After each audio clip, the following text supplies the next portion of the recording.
and your family, they were home a lot more than usual. I feel like I barely left the house. But now that things are back in full swing, it might be tough for your pets to adjust. In fact, about 13 million dogs in the U.S. suffer from canine separation anxiety.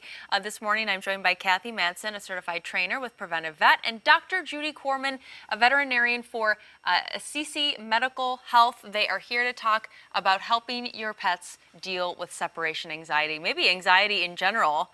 My dog is definitely one of the 13 million, so Right? I'm definitely listening to this. What exactly is separation anxiety? Separation anxiety is, in human terms, a panic attack. So dogs go through the same kind of thing. Yeah. We're not quite sure what exactly causes it, but a lot of times it's history of the dog being rehomed. So shelter dogs tend to have more anxiety than other dogs. But it's when the dog is left alone, when you leave the house, they go into panic attack mode. And there's different kinds of levels of separation anxiety, mild to more severe. So it's 1 in 7 dogs in the U.S. has What are this. some symptoms that we need to watch for with panic attacks? I guess I'm calling them panic attacks, separation Well, anxiety. that's accurate, Yeah. actually. That's how the dog is feeling. And so one of the things they'll do is they'll vocalize. And so by that we mean barking, whining, howling when you leave. And it's not just looking out the window and barking maybe at the mailman. It's for a long period of time. So it could be for 15, 20 minutes or more, or hours sometimes. And that's really one of the signs that sort of annoys people the most and also annoys your neighbors and gets the dog in trouble. We also see some signs like destructive behavior where they'll tear at the windows or the doors and trying to escape and get to the owners. Oh, that's so Very sad. sad. So we do have some devices this morning that might be able to help your dog.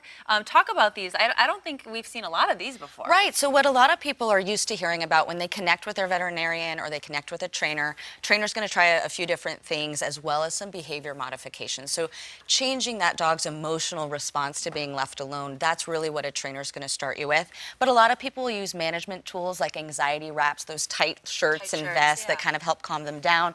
Dog appeasing pheromones are also pretty common as well. And then the behavior modification includes things like using interactive toys where you stuff it with really yummy food when you leave so that the dog's going, oh, you leave, I get something awesome. Some fun stuff. Yeah, so it's changing that predictor for them.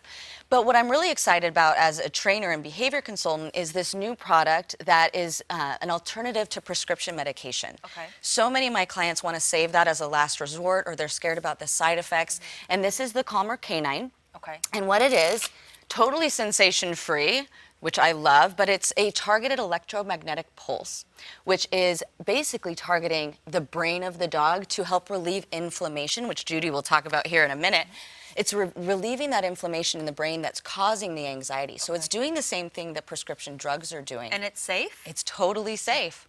Oh, Yeah. wow. And so Assisi Animal Health, that's the company that I work for that developed the technology. We basically developed it off the back of what research was being done at Harvard University. And Harvard researchers were finding that these kind of signals were really helpful for people with depression and anxiety. And so we are one of the world's leaders in this kind of technology, but applying it to animal applications. And so what we did is we really went back to the bench, basically, and looked to make a signal that would reduce the anxiety of animals. This is the result of that, and it does work very well. We did studies on dogs with separation anxiety and found that it was very effective. It's drug-free. It leads long-lasting effects, so you don't have to use it every day. Yeah. After a period of time, you could stop So using where it. can people go for a little bit more information if they're watching this? Right. And So PreventiveVet.com. Okay. One, we have this great resource there for pet owners who think that their dog might have separation anxiety. There's a great quiz they can take, helps them kind of rank the symptoms they're seeing. They might see symptoms they didn't realize were connected with separation anxiety. And then we also have links to Calmer Canine and also information about other things for anxiety. Ladies, thank you so much. Thank you. Great Thank you for information. having We me really on the show. appreciate it. All right, Bill, over to you. So heat